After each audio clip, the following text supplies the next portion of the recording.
Bonjour à tous et bienvenue dans ce webinaire organisé avec la société Lucernis. Aujourd'hui, nous allons vous parler de SD-WAN. Nous vous invitons également à poser vos questions pendant la présentation à travers le chat. Je vais laisser la parole à Bernard Schmitt, président de Lucernis. Merci. Donc, le sujet d'aujourd'hui, le SD-WAN, et bon, on a intitulé ça tout ce que vous avez toujours voulu savoir sur le SD-WAN. Donc, effectivement, l'idée, c'est vraiment d'essayer de faire autant que se peut de l'interactif. Donc, n'hésitez pas à poser vos questions. Nous allons faire part du fruit de notre expérience, mais tout n'est pas forcément dans les slides que nous allons vous présenter. Donc, ce que je vous propose, c'est de passer déjà en revue les intervenants, un petit point sur la société Lucernis et enfin l'agenda en guise de bienvenue. Donc les intervenants, on va commencer par moi-même, donc président de Lucernis, mais surtout directeur de mission, et notamment de mission SD-WAN, réalisée auprès d'un certain nombre de clients comme le groupe Casino. Puisque nous aurons tout à l'heure Cyril Elsen avec nous qui nous fera part de son retour client, Casino que nous avons accompagné dans une démarche d'appel d'offres, de consultation. Alors il est un petit peu pris dans les troubles de la SNCF, mais il ne saurait tarder. Dernière partie, Thuyen Vu interviendra, expert en déploiement de très gros réseaux SD-WAN. Il expliquera le contexte dans lequel il intervient actuellement et dans lequel il est intervenu par le passé. Pour ce qui est de Lucernis, donc là c'est la petite minute de pub. Donc nous sommes un cabinet de conseil en métamorphose digitale, donc en transformation digitale. Nous avons 5 domaines d'expertise principaux que sont la transformation des infrastructures à proprement parler, et ce sur toutes les briques constitutives de la production informatique, donc allant du digital workplace au data center et cloud, en passant par l'Agile Network et le UC, donc Unified Communications, Agile Network étant de la présentation d'aujourd'hui avec le SD-WAN. Une deuxième expertise forte, l'agilisation des organisations, c'est-à-dire la mise en place de l'agilité à l'échelle au sein des organisations clientes, et notamment basée sur le framework SAFe. Une troisième expertise, la performance financière, elle se loge au sein de cette expertise le FinOps, qu'on appelle le FinOps, Financial Operations, donc la mise sous contrôle des coûts de la production informatique, des coûts donc qu'ils soient Digital Workplace avec par exemple Office 365, qu'ils soient télécom, donc c'est ce qu'on appelait autrefois le TEM, le Telecom Expense Management, et le cloud avec toutes les offres Azure, GCP ou AWS qui s'apparentent à ce qu'on a pu rencontrer par le passé sur les telcos. Nous disposons d'un lab également pour innover et proposer des innovations sans cesse, et principalement aujourd'hui un data lab qui dérive des analyses de données que l'on fait à travers le FinOps. Et enfin, dernière expertise, le sourcing IT pour sourcer nos clients en ressources diverses et variées, que ce soit pour du build ou pour du run. 2019 s'est établi à 8,3 millions d'euros. Nous sommes à peu près 55 ETP à produire, environ une centaine de missions par an. Voilà, j'en ai fini pour la présentation de Lucernis. Ce que je vous propose, c'est de passer en revue l'agenda rapidement. Nous allons d'abord faire un petit refresh technologique, voir à quoi sert le SD-WAN, faire un petit tour du marché, voir comment faire pour choisir son SD-WAN à soi, et comment le déployer. Alors, commençons par un petit refresh technologique. Bon, j'imagine que parmi les participants, bon nombre savent de quoi ils retournent. On va quand même faire un petit tour sur le principe du SD-WAN. Après s'attarder un peu sur l'architecture et les fonctionnalités de cette petite révolution technologique. Donc le principe général, pour faire simple, c'est un réseau logique sur n réseaux physiques.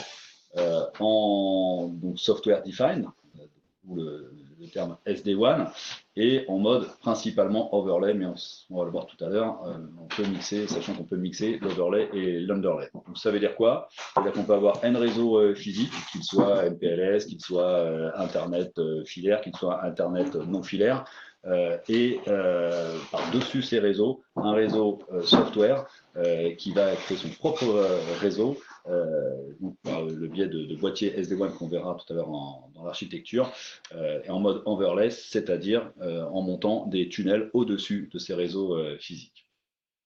Si on parle de l'architecture, on essaie de faire le schéma le plus simple possible. On voit en partie droite un site distant, en partie gauche un site central, c'est un exemple.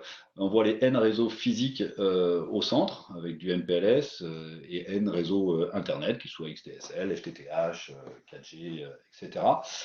Et on voit donc les boîtiers SD-WAN de part et d'autre qui communiquent en montant des tunnels, donc des tunnels sur du MPLS, des tunnels sur Internet ou voire des tunnels vers Internet, on le verra tout à l'heure.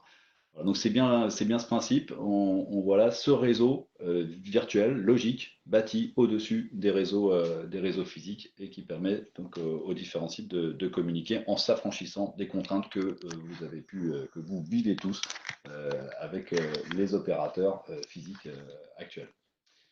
Donc si on rentre un petit peu plus dans le détail des fonctionnalités, les fonctionnalités en fait on est à la convergence de trois mondes. Le monde du routage, le monde de ce qu'on appelait autrefois la coste applicative et le monde de la sécurité. Alors, on va commencer par le monde du routage. Intelligent. Alors au-delà de OSPF, RIP, etc., enfin tous les protocoles de routage classiques, il faut retenir du SD-WAN, c'est que c'est un routage qui est intelligent basé sur la performance, donc performance-based. C'est-à-dire que les décisions peuvent être prises en fonction de la qualité des liens sous-jacents.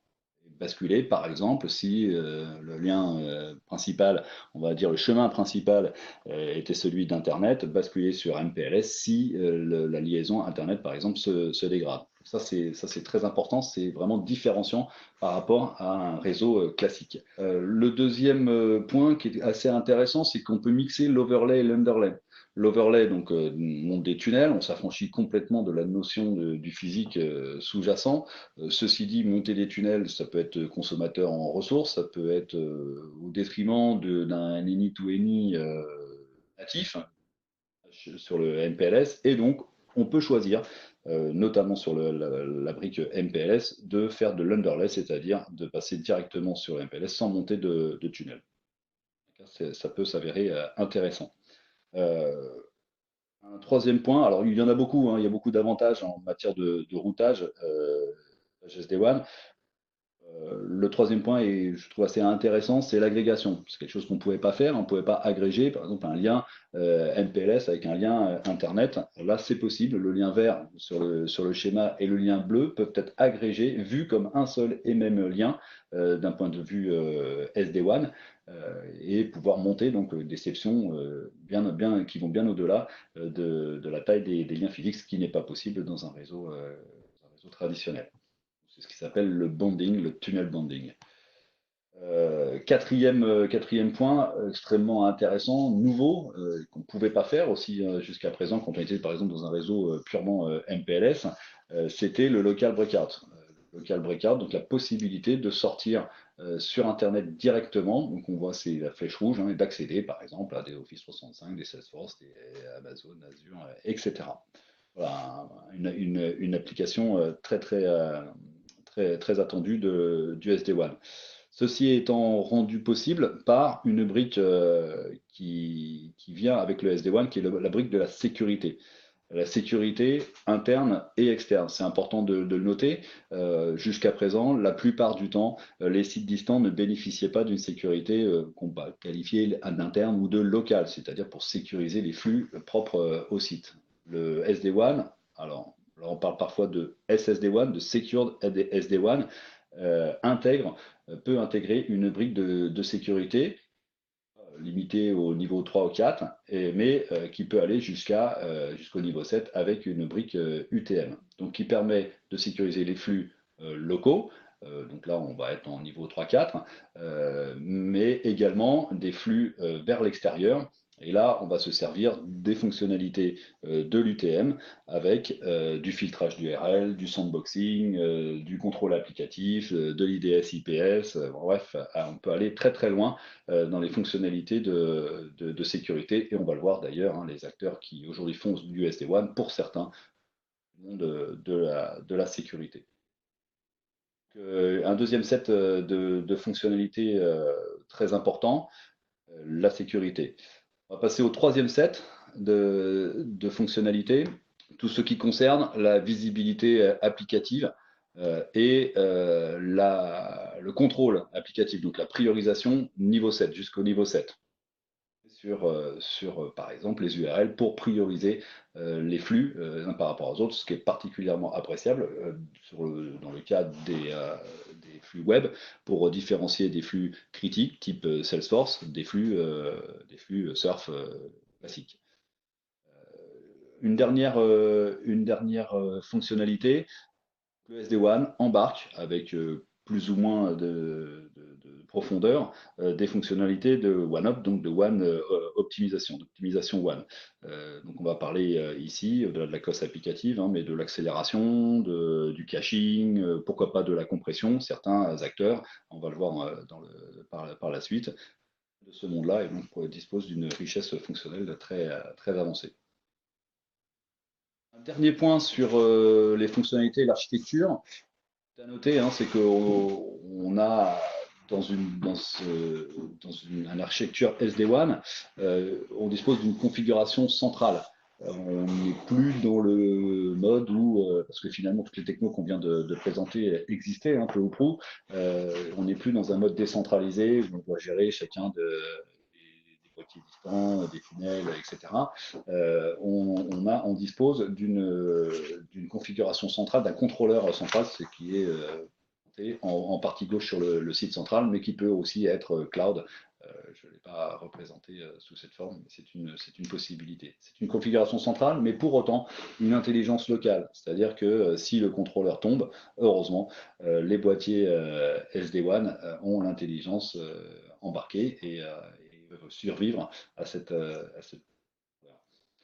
Un dernier point très important, le ZTP, donc le Zero Touch Provisioning, c'est un réseau qui se déploie très simplement en Zero Touch, les boîtiers sur les sites, et pratiquement dans une logique de plug and play.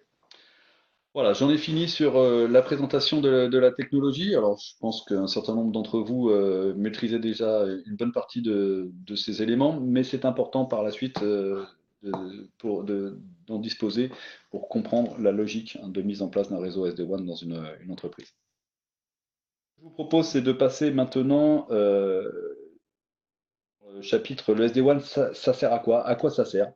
Et là, on vous fait part de notre conviction qui repose sur 7 critères clés qui vous permettent de dire si le SD-WAN peut vous servir. Et puis on répondra à la question que tout le monde se pose et sur laquelle tout le monde a un avis, c'est le SD-WAN coûte-t-il moins cher? Je pense que c'est toute cette question et on se devait d'y répondre dans ce séminaire.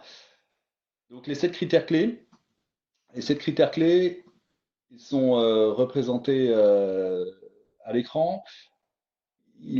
Pour nous, c'est les 7 critères qui permettent de savoir si le SD-WAN est adapté à votre contexte, si vous pouvez en tirer parti. Le premier, bon, c'est le débit. On l'a vu, hein, on peut mixer N réseaux et notamment des réseaux Internet, certains réseaux qui peuvent donc coûter beaucoup moins cher que du MPLS, hein, donc pouvoir évoluer en débit relativement vite et fort. Ce qui est assez adhérent avec la composante cloud, et faire évoluer son réseau en débit une connexion cloud, c'est aussi un des facteurs, un des critères qui pousse vers le SD-WAN. Résilience, donc plusieurs réseaux, plusieurs chemins, un routage intelligent donc basé sur la performance. Donc c'est typiquement ça sert typiquement la résilience et ça sert également la performance. Hein, c'est donc quatrième critère. Critère de la sécurité, on en a parlé tout à l'heure. Donc les fonctionnalités de sécurité sont très avancées, peuvent être très avancées dans une architecture SD-WAN. Le coût, on va en parler un petit peu après, donc je le mets de côté, mais ça peut être un driver. Et enfin, l'agilité. Certains clients ont choisi d'évoluer vers le SD-WAN en agilité vis-à-vis des opérateurs traditionnels, SFR et OBS, qui aujourd'hui ont quand même une sorte de monopole sur les réseaux de type MPLS et dont il peut être intéressant de se départir.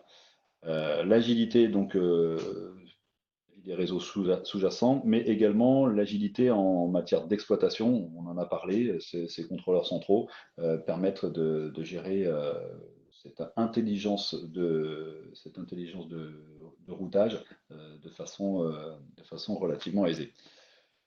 Je pense que c'est peut-être le moment où Cyril peut donner un petit peu son retour d'expérience. C'est 7 critères. Pourquoi est-ce que Casino a été amené à se poser la question du SD-WAN? Bonjour à toutes et à tous. Oui, parmi ces 7 critères, le premier étant la résilience, en fait. De par l'expérience qu'on a eue au sein du groupe Casino et la chance d'avoir eu des gens qui nous ont fait le niveau d'excellence opérationnelle où il en est aujourd'hui, on est quand même baigné dans l'esprit d'avoir des réseaux avec une qualité de service impeccable pour la bonne et simple raison qu'aujourd'hui, aussi bien nos entrepôts que nos magasins sans réseau ne font absolument plus rien ou pas grand-chose. Donc le premier sujet a été bien sûr la résilience, avec historiquement des tentatives de faire nous-mêmes en fait les choses avec le recours à plusieurs opérateurs et plusieurs technologies de manière assez empirique, pas forcément très à droite. C'est vite heurté au sujet management de l'ensemble. Le premier sujet, la résilience. Le deuxième, je vous entendais parler du coût. Si on raisonne le coût stricto sensu, c'est vrai que le SD-WAN peut paraître effrayant. Néanmoins, si on raisonne TCO sur l'ensemble de la chaîne et tout ce qu'il permet d'optimiser, je suis à peu près sûr qu'on est gagnant. En tout cas, les dernières études qu'on a faites le montrent. Le sujet sécurité, c'était pas un des sujets prioritaires, mais il est venu par la suite dans le sens où, grâce au SD-WAN, on a choisi de décentraliser en fait l'intelligence. Il peut y avoir l'intelligence dans la sécurité. Je dirais la gestion de la sécurité de manière locale pour traiter tout ce que j'appelle les flux exotiques hors métier. C'est fondamental. On a aussi été séduit par le fait de pouvoir ouvrir à nos réseaux les fameuses boucles locales qui sont fondamentales pour la rapidité de déploiement, pouvoir sortir institutionnels très performants, mais pour lesquels des fois la boucle locale pose problème. Le dernier mètre ou le dernier kilomètre pose problème. SD-WAN nous permet d'y répondre. Également pour, vous l'avez souligné Bernard, la rapidité d'installation des sites. Lorsqu'on doit prendre un site, une affaire, en général, les 8 à 10 semaines, on va dire, institutionnelles, nos opérateurs préférés sont difficilement compatibles avec le business. Donc le fait de pouvoir déployer rapidement par une technologie soit hertzienne, enfin 3G, 4G ou autre, soit filaire boucle locale immédiatement disponible via l'implémentation d'un boîtier SD-WAN qui s'installe très facilement, était aussi un critère prépondérant. La réduction des coûts d'installation, on en parlait tout à l'heure sur le TCO, est vraiment à regarder compte tenu qu'on pose un boîtier. Je ne dis pas que c'est plug and play, mais quasiment. Je pense avoir fait le tour des différents critères qui nous ont motivés. Dans le cas Casino, c'était résilience, performance, sécurité, agilité. C'était prépondérant, le coût dans une moindre mesure. Alors justement, le coût. Alors la question, le SD-WAN coûte-t-il moins cher? Qu'est-ce qu'on répond? On répond ça dépend. Alors je sais que c'est peut-être un peu décevant. Ceci dit, c'est quand même la réalité. Parce que 1 plus X, c'est supérieur à 1. C'est si on plug du SD-WAN au-dessus de votre réseau actuel, bah forcément, c'est des coûts en plus, donc ça coûtera plus cher. Ça vous apportera beaucoup de choses en matière de sécurité, de performance, de résilience, etc. Mais ça vous coûtera plus cher. Ceci dit, parfois, 1 demi de X est inférieur ou égal à 1. Pourquoi est-ce qu'on dit 1 demi et non plus 1? C'est que dans certains cas, la mise en place d'un réseau SD-WAN permet d'hybrider vos réseaux physiques sous-jacents et à la place d'avoir par exemple 2 liens MPLS, d'avoir un lien MPLS et un lien Internet. Alors, bon nombre d'entre vous probablement ont déjà des réseaux hybrides, donc on est plutôt dans l'équation du dessus, mais dans certains cas, l'équation du dessous reste valable dans certains contextes. Donc ça dépend, et c'est tout l'intérêt de mener aussi des études préalables pour savoir si le SD-WAN va permettre de réduire les coûts. Alors justement, enfin, on en parlera un petit peu plus tard. On va faire maintenant un petit tour du marché. Donc on a parlé des fonctionnalités et à quoi ça sert, et qui est aujourd'hui, quels sont les grands faiseurs de ce marché SD-WAN. On va faire un tour sur Gartner, sur le NSS Lab et enfin sur ce qu'on dit Lucernis. Le Gartner, on va passer très rapidement parce que vous le connaissez tous. Il est incontournable, mais donc il positionne VMware, Cisco, Silverpeak dans le leader. Les Fortinet, Citrix, Riverbed, Huawei. Sachant qu'il y a des nouveaux venus comme Cato Network qui sont en train de pointer le bout de leur nez. Je propose de ne pas forcément s'attarder trop longtemps sur cette slide. Ce qu'on veut surtout montrer, c'est que si on regarde l'étude du NSS Lab, elle ne dit pas la même chose. Elle va dire que Fortinet, c'est beaucoup mieux. Elle va dire que Cisco, bon, en l'occurrence, c'est pas bien parce qu'ils n'ont pas répondu. Mais il va positionner les acteurs de façon un petit peu différente parce que le prisme d'analyse est différent. D'où ce que dit Lucernis, encore une fois, ça dépend, et c'est fonction des 7 critères. Alors, on a positionné les acteurs au plus proche des critères. Ils sont les plus pertinents, là où ils sont vraiment les plus forts. C'est pas une Bible, ce qu'on a écrit là, mais c'est un retour marché. On voit, Fortinet et Forcepoint, en partie gauche, sont quand même des spécialistes de la sécurité. Ils viennent du monde de la sécurité. C'est eux qui vont apporter les fonctionnalités les plus avancées en matière de sécurité. En matière de coût, on va retrouver des Huawei, c'est classique, mais dans la gamme Cisco, on va retrouver par exemple du Meraki, sachant que Viptela, lui, il est plutôt de l'autre côté, dans la gamme Cisco, c'est plus onéreux, et c'est avec Silverpeak, VeloCloud, Versa, c'est des champions du SD-WAN, pur SD-WAN, c'est-à-dire si on enlève la brique sécurité, de l'optimisation des flux. On a aussi positionné Riverbed, par exemple, sur la performance. Riverbed, qui est champion de la performance, qui va être beaucoup plus avancé sur le one-up que les compétiteurs, par exemple. Ce qu'on veut faire passer comme message ici, c'est qu'il n'y a pas une seule réponse, comme pour la question du coût. C'est fonction en fait des critères que vous aurez jugés les plus importants. Petit point sur l'ability to execute. Alors c'est vrai que c'est mentionné dans le cadran magique du Gartner. On parlait tout à l'heure de Cato Network. C'est vrai que leur ability to execute est plutôt reste à démontrer. Par contre, c'est une solution qui est avant-gardiste et très séduisante d'un point de vue technologique. Voilà, donc ça c'est la vision de Lucernis. Ceci ne répond pas à la question, mais comment je fais pour choisir mon réseau? Donc c'est ce que je vous propose d'aborder maintenant. Et la première question qu'il faut se poser, c'est bien le why.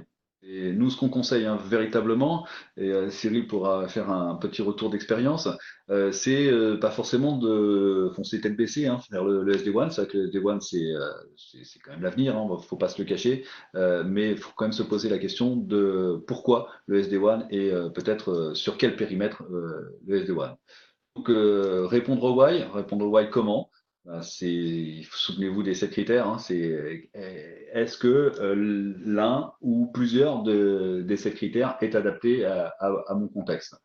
La démarche qu'on préconise et qu'on réalise chez la plupart de nos clients, c'est un premier assessment de pourquoi est-ce que le SD-WAN serait adapté à mon contexte avant de se lancer dans une consultation. Donc, qui passe par l'interview des key users sur les différents périmètres, hein. Chaque périmètre n'est pas forcément identique au sein d'une entreprise.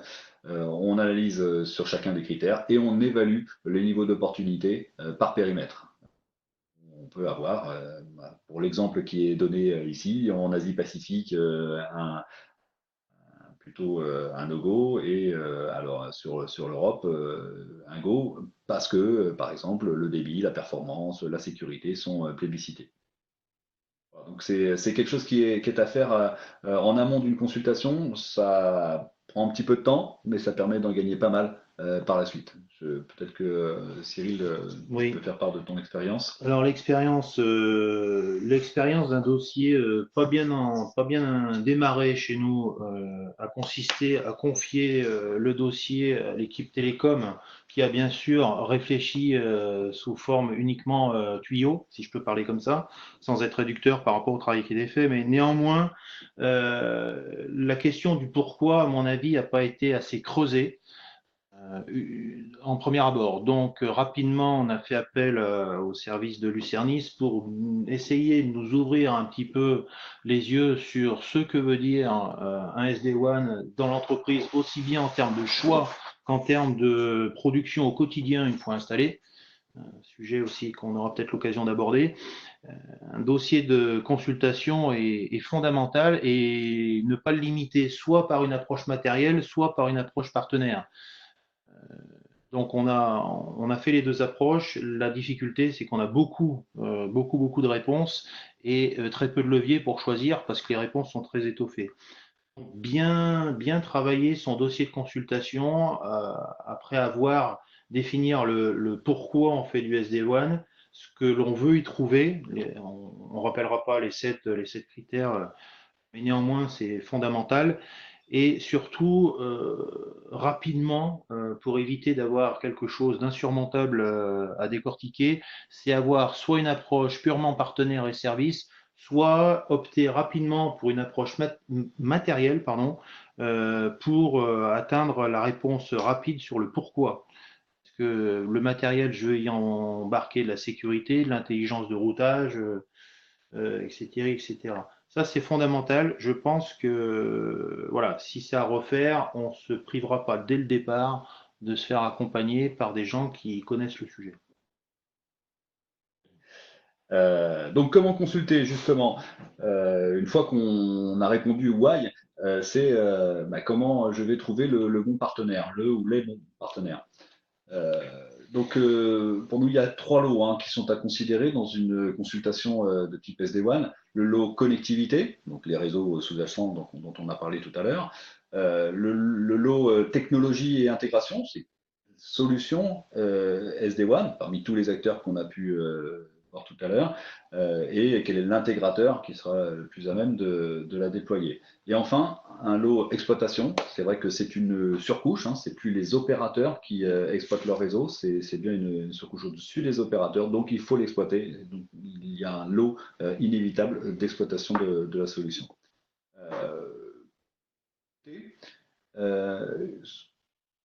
Connectivité. Sur le lot connectivité, bon, évidemment les incontournables, les SFR, OBS, puisque de toute façon, vous allez très vraisemblablement sur une partie de votre réseau conserver du MPLS national. Ils sont incontournables. Mais c'est important d'intégrer les VNO. On parlait tout à l'heure de la boucle locale et pour favoriser notamment l'agilité, ces VNO sont plus agiles, c'est certain. Il faut absolument les intégrer dorénavant dans une consultation.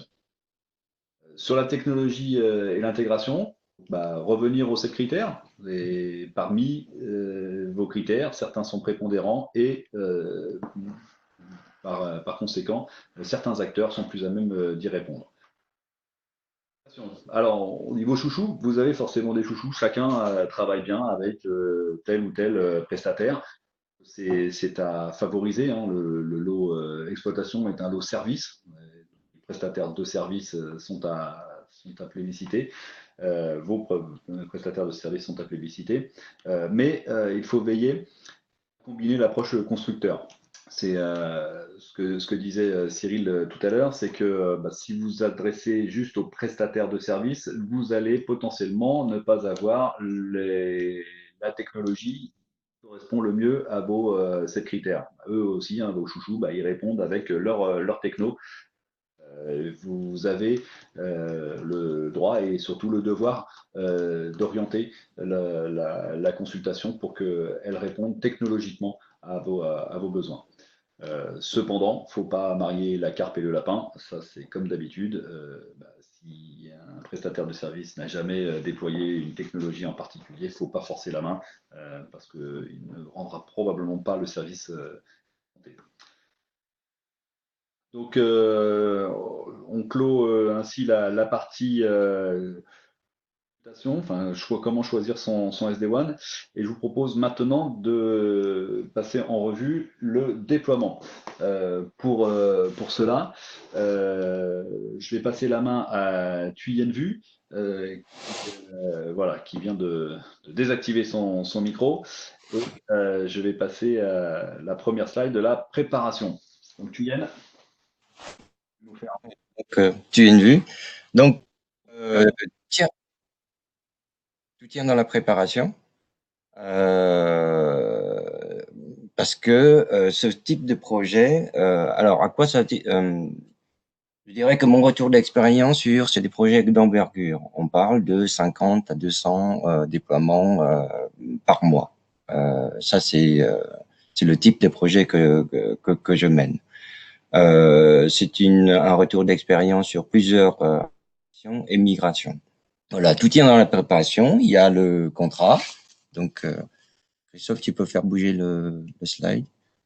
Vas-y, déroule, s'il te plaît. Une bonne consultation, un bon contrat et un bon déploiement. Là, je vais parler uniquement de la partie phase intégration. La bonne consultation, c'est évidemment de retrouver, je dirais, les partenaires, notamment les partenaires que vous connaissez bien. Généralement, ils sont sollicités dans l'appel d'offres. Un bon contrat, on va y revenir, un bon contrat, ça se prépare bien en amont. Et ce bon contrat, il dépend de ce qu'on a prévu dans le déploiement. Si on peut passer à la page suivante, s'il te plaît. Alors, ce que j'ai mis ici en exergue, ce sont les 7 points majeurs à retenir. Voilà. Encore une fois, ce sont des points d'attention, donc je ne vais pas parler des choses ici sur lesquelles vous maîtrisez bien et que on va pas forcément rentrer dans les détails. Le contrat, on se dit souvent que le contrat, on va faire l'appel d'offres, on va choisir l'intégrateur et le déploiement. Et généralement, quand on parle de KPI, de SLA et même de la gouvernance projet, la plupart du temps, on rédige le contrat, on s'attache beaucoup sur le service, sur le financier, tout ça. Et puis, on se dit souvent que les KPI, les SLA et la gouvernance du projet, on verra plus tard. Je pense qu'aujourd'hui, c'est par rapport à mon expérience, c'est quelque chose à éviter. Dans la mesure où la plupart des intégrateurs et voire même des opérateurs ne savent pas forcément ce que nous on attend d'eux et vice versa. Donc du coup, dans le contrat, pour faire le contrat, il faut absolument avoir imaginé, défini tous les processus et toute la gouvernance du projet et notamment les notions de KPI, de SLA pour pouvoir piloter et gouverner tout le projet. En termes de gouvernance, ce type de projet est un projet long, fastidieux. Quand on parle de 2000 points de vente à migrer, on part sur généralement 18 mois de déploiement. Il n'empêche que ça doit être piloté au jour le jour, avec de la projection toutes les semaines pour savoir si on va tenir la route, on va tenir la cadence, et tout ça à travers un tableau de bord en temps réel. Ce tableau de bord en temps réel, je vous ai donné un exemple au centre là-dessus. Je ne sais pas si on peut le zoomer pour donner un peu de visibilité sur ce tableau de bord. Mais quelque part, c'est pas un projet technique, hein, c'est un projet qui parle de gestion, d'ordonnancement, de logistique. Un point de vente, pardon, un site à migrer. Eh ben, pour le migrer, il faut que les travaux électricité soient nécessaires. Il faut que l'opérateur ait installé sa ligne, notamment pour la partie évasion locale. Et il faut que les équipements soient installés au préalable. Voilà. Tout ça, ça a l'air simple, mais marier tous les prérequis, s'assurer que pour chaque point de vente, tous les prérequis sont là pour pouvoir passer phase migration. De mon expérience, c'est quelque chose qui sur le papier est très simple, mais en termes de pilotage et de suivi, il est absolument nécessaire de faire un pilotage au quotidien avec des indicateurs, avec des KPI justement pour référer au contrat, pour pouvoir piloter, que ce soit les opérateurs ou les intégrateurs. Il faut pas non plus oublier que le site à installer, lui, il est complètement acteur opérationnel dans le projet. Qu'est-ce qu'il a à faire le migrer? Il a à faire notamment potentiellement, il a à mettre en œuvre l'électricité. Est-ce qu'on veut de l'électricité redondante, c'est-à-dire sur 2 départs électriques différents? Est-ce qu'il a fait le nécessaire auprès de la copropriété pour que si l'opérateur demande de faire un certain nombre de travaux qui traversent la copropriété? Voilà, il y a pas mal de choses sur lesquelles le site n'est pas forcément au courant du projet, il a d'autres priorités, c'est normal, il a un autre métier que le nôtre, et il n'est pas forcément au courant de tout. Voilà. Il n'est pas au courant de tout, d'où on doit avoir une communication, je dirais, très poussée, presque du babysitting pour pouvoir accompagner les points de vente, mettre en place une hotline dédiée, mettre en place un portail déploiement, par exemple, pour que le point de vente puisse suivre étape par étape, un peu comme vous allez sur un site de e-commerce, vous faites le paiement, on vous donne les différentes étapes et vous savez à quelle étape vous êtes et est-ce que vous êtes en conformité avec chaque étape. Ça aussi, ça fait partie des choses sur lesquelles le point de vente, les sites à déployer sont apprécient, et ils redemandent tout cet accompagnement. Alors, quand je parle de communication, hein, je parle également de la communication vis-à-vis des opérateurs et des intégrateurs. Il faut absolument former, voire même certifier tous les intervenants du projet. Donc, qu'est-ce que c'est le projet, le contexte, les prises de rendez-vous, comment on doit se présenter, les kits de communication et les kits de formation vis-à-vis de ses partenaires. Pourquoi? Parce que généralement, si on parle de l'opérateur, les opérateurs s'appuient sur des sous-traitants et vous tombez sur une myriade de sous-traitants qui ne sont pas forcément maîtrisés par l'opérateur. On est sur des couches de 5 ou 6 niveaux de sous-traitance. Donc, quand l'opérateur vient, ne citant pas le projet, ne citant pas le nom du commanditaire, c'est-à-dire vous, et ben le point de vente, lui, va dire, écoutez, je vous connais pas, je sais pas pourquoi vous venez, rentrez chez vous. Et là, ça escalade au niveau de la hotline et partout dans votre organisation. Si on reste sur l'opérateur, vous avez potentiellement un deuxième problème aujourd'hui. Il faut dire que le haut débit, parce que quand on mène ce genre d'opération, on cherche généralement du haut débit à prix grand public. Ben, le haut débit, aujourd'hui, il n'est pas là. Factuellement, sur les 2 expériences que j'ai, qui représentent à chaque fois plus de 2000 points de vente, on est de l'ordre de, on va dire, 15-20% de fibre optique. Tout le reste, on est encore dans le cuivre, on est encore dans les boucles locales. Et il y a des problèmes de désaturation. Voilà, désaturation, qu'est-ce que ça veut dire? Ça veut dire que sur le site, tous les liens cuivre qui arrivent sont, comment dire, il n'y a plus de place, donc il faut que l'opérateur il tire une autre ligne, par exemple, pour pouvoir amener la connectivité sur le point de vente. Et là, on s'appuie sur deux principales difficultés. La première est Orange, qui est l'opérateur national et qui doit désaturer, je dirais, les lignes cuivre pour tous les opérateurs. Donc, par conséquent, il n'y a pas forcément de priorisation dans le projet. Et deuxièmement, chaque opérateur a aujourd'hui un énorme problème de fiabilité de leur système d'information pour vous dire, voilà, il est en cuivre, il est sur 2 paires, 3, 4 paires, etc., etc. Donc, ça amène de la complexité, ça amène du retard et ça amène également, je dirais, des mécontentements vis-à-vis du point de vente dans la mesure où il sait que dans sa zone, il est en fibre optique, par exemple, et puis votre opérateur que vous avez choisi, bah, malheureusement, il vient avec, comment dire, du 10 mégas descendant et 1 méga montant. Et donc, par conséquent, il s'est dit, qu'est-ce que je vais faire?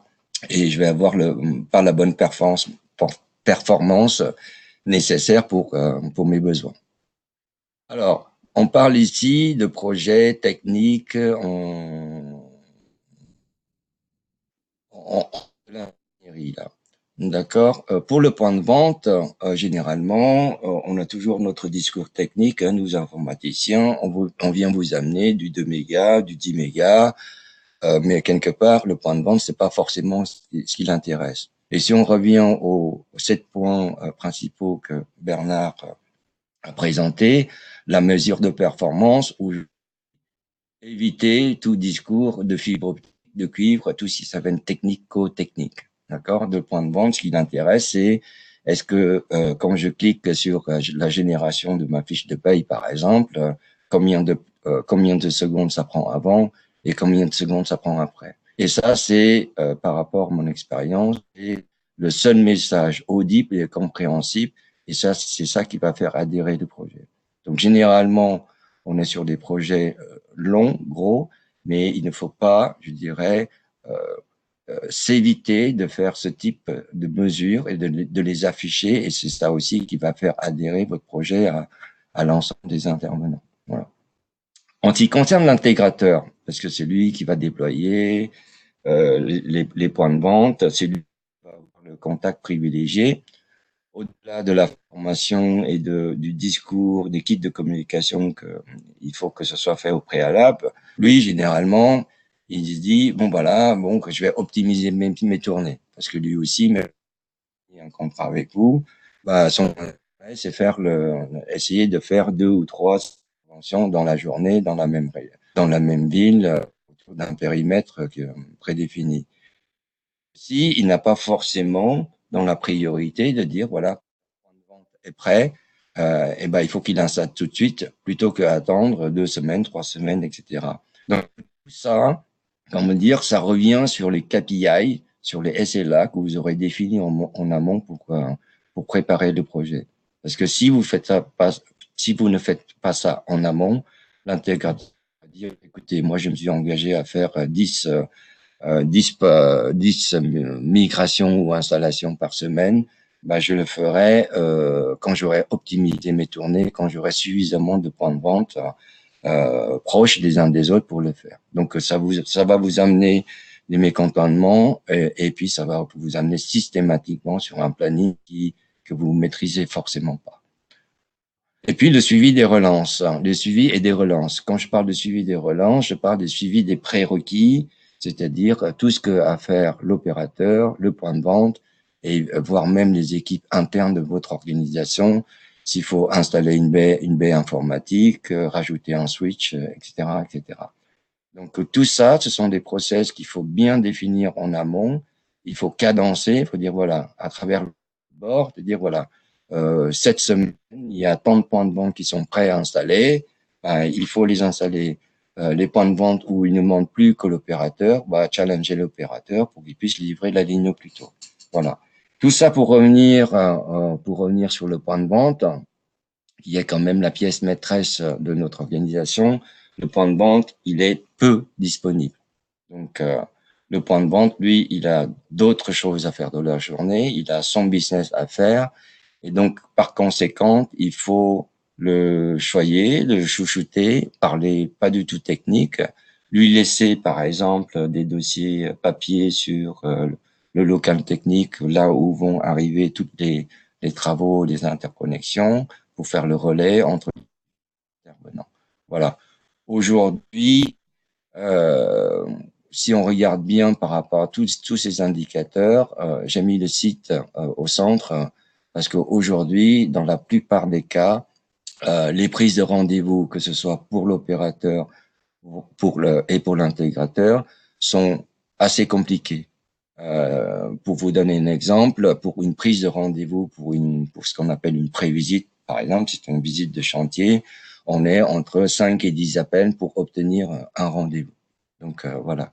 Donc tout ça pour vous dire que le dispositif projet, il faut qu'il soit mis en conséquent et il faut surtout qu'il soit préparé bien du contrat et non pas après la signature de la LOI ou par même du contrat.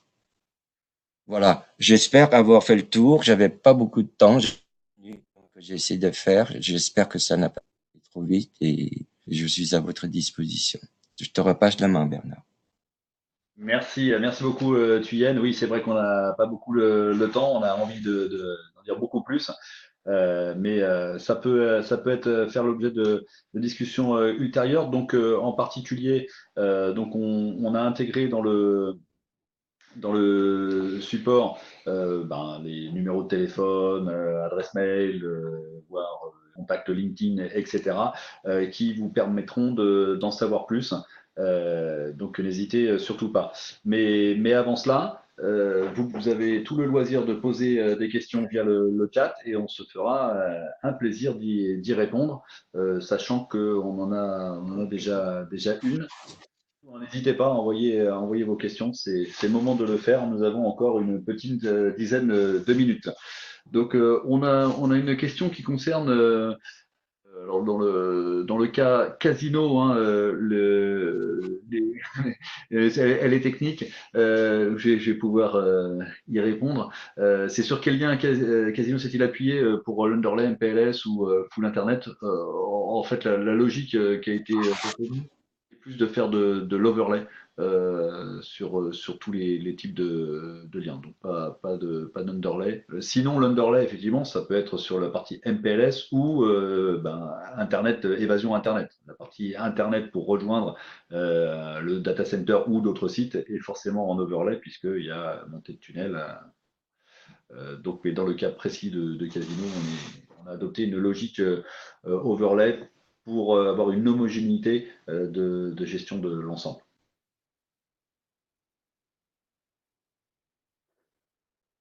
Est-ce que vous avez le temps de poser encore quelques questions, si vous le souhaitez? J'espère que on aura été, alors on était assez rapide, on aura été suffisamment concis.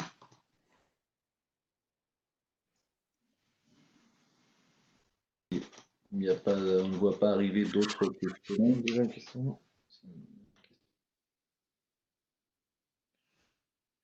Il y a une autre question. Alors, ah oui, effectivement, une présentation PowerPoint. Ah pardon, vas-y, Mickaël. J'ai une question sur la pertinence du SD-WAN, surtout pour un réseau d'entreprise de type agence comme Casino. Qu'en est-il d'un réseau de type quelques dizaines de gros sites?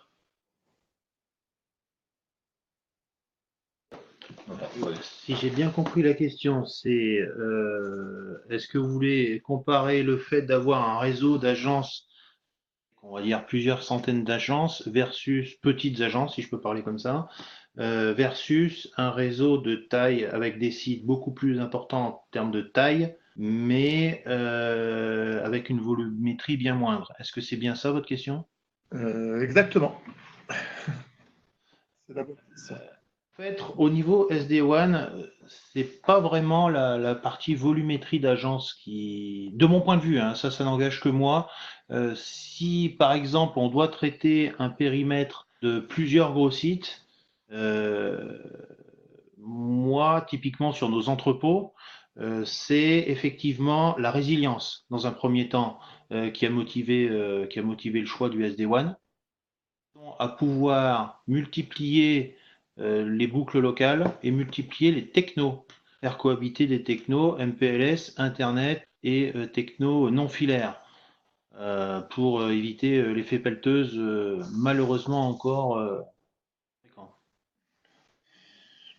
Les autres parties, voilà, c'est essentiellement la résilience sur les gros Tu as sites. raison. Bah, pour donner un exemple, un retour client, puisque sur lequel a aussi travaillé Thuyen, hein, réseau d'agences d'assurance, c'était pour une question de résilience, effectivement, que le SD-WAN a été mis en place.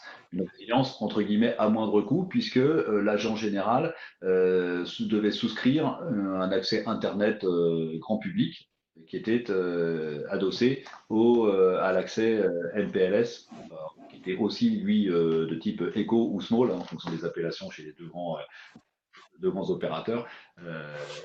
Voilà, donc ça a été une des raisons pour lesquelles ça a été mis en place chez ce client, cette grande assurance. Ça peut avoir beaucoup d'intérêt. En termes de résilience, on a également rajouté des liens 4G pour éviter les coups de pelleteuse d'agents. Il peut être 4G, effectivement. Enfin, quand je dis Internet, à la limite, l'agent général, lui, prend ce qu'il veut. Il peut prendre du 4G, du filaire, il fait ce qu'il veut. C'est intégré de façon logique dans le réseau. Après, un réseau d'agences, hein, ce qui est, à mon sens, aussi très, très intéressant, c'est de pouvoir faire de l'évasion Internet locale et pas remonter tout ça en centrale. Et tout ça à moindre coût aussi, en prenant un accès Internet. Ça comme application. Mais encore une fois, hein, la réponse, c'est analysons les 7 critères et regardons ce qui fait le plus de sens sur ces sites-là. Oui, alors une question sur l'international. Oui, c'est vrai, j'aurais pu le mentionner dans la slide de deux coups. Sur l'international, ça peut faire encore plus de sens puisque le 1,5 plus X inférieur à 1, là, pour le coup, c'est vrai. De passer le lien nominal, si on a deux liens nominaux MPLS, d'en passer un sur Internet, l'Internet à l'international va coûter beaucoup moins cher qu'un lien MPLS accroché sur votre réseau transnational. Ça, c'est en règle générale, oui, sur l'international, l'équation 1,5 plus X est inférieure à 1, c'est celle qui est vraie. Ce n'est pas 1 plus X supérieur à 1. On est tout à fait d'accord. Est-il plus pertinent de travailler avec des acteurs de la sécurité qui embarquent fonctionner SD-WAN afin de limiter le nombre de boîtiers au niveau des branch office? Alors, oui, est-il plus pertinent de travailler, sur une question, avec des acteurs de la sécurité qui embarquent des fonctionnalités SD-WAN afin de limiter le nombre de boîtiers au niveau des branch office? Alors, il faut savoir que les acteurs du pur SD-WAN, par exemple Versa, c'est des CPE dans lesquels on peut mettre des VNF sécu. Donc, il n'y a toujours qu'un seul boîtier. C'est des boîtiers un peu banalisés sur lequel on rajoute une brique de sécu d'un acteur tiers qui n'est pas l'acteur SD-WAN. Donc il n'y a pas de multiplication hein, des boîtiers, sachant qu'il y a une alternative. Si vous n'avez pas besoin de sécurité sur le site pour gérer la sécu entre les VLAN de votre site, mais plutôt de gérer la sécurité périmétrique de sortie sur Internet par exemple, vous avez des solutions de cloud hein, de type Zscaler. Donc vous avez le SD-WAN, vraiment vous pouvez mettre par exemple un Velo Cloud qui n'embarque pas hein, de briques de sécu nativement ou inversa, et de sortir tous les flux Internet vers Zscaler qui lui va vous donner la richesse de l'UTM, mais dans le cloud. Ce qui est l'avantage aussi de ne pas faire reposer sur le CPE la brique sécu et surtout la performance, la nécessité de performance. Vous pouvez faire de l'inspection SSL si vous voulez. Si vous activez l'inspection SSL, ce sera la brique Zscaler, la brique cloud qui va le prendre et non pas le boîtier. Et la plupart du temps, hein, quand on active l'inspection SSL, faut changer de boîtier. Oui. Voilà. J'espère avoir répondu à cette question. Il y a une dernière question de Philippe qui voudrait savoir qui est l'exploitant du SD-WAN pour Casino, une équipe interne, un opérateur télécom, Lucernis ou un infogérant? Alors, c'est pas Lucernis, je vois Bernard qui est peut-être pas forcément très content. Non, c'est Et pour le moment, on en est qu'au début, on est en train de faire un mix entre un partenaire que Bernard a qualifié de chouchou, donc c'est pas un opérateur, et les équipes internes. Une exploitation mixte. C'est pas tout à fait calé. Ce que je disais au départ, c'est qu'on est parti un peu vite. On a quand même pas mal sous-estimé la partie exploitation du sujet à terme. sachant que Lucernis ne fait pas ce genre de choses. Hein. Nous n'exploitons pas Ah. le réseau SD-WAN. C'est pour ça que. Parfait, il n'y a plus d'autres questions, j'en vois pas d'autres. Donc on va clôturer ce webinaire. Merci à toutes et à tous. Merci pour cette présentation. Et puis je crois que vous recevrez de toute façon l'enregistrement du webinaire. Merci. Merci beaucoup à tous. Bonne journée. Au revoir. Bonne journée, Bonne au revoir. journée, au revoir.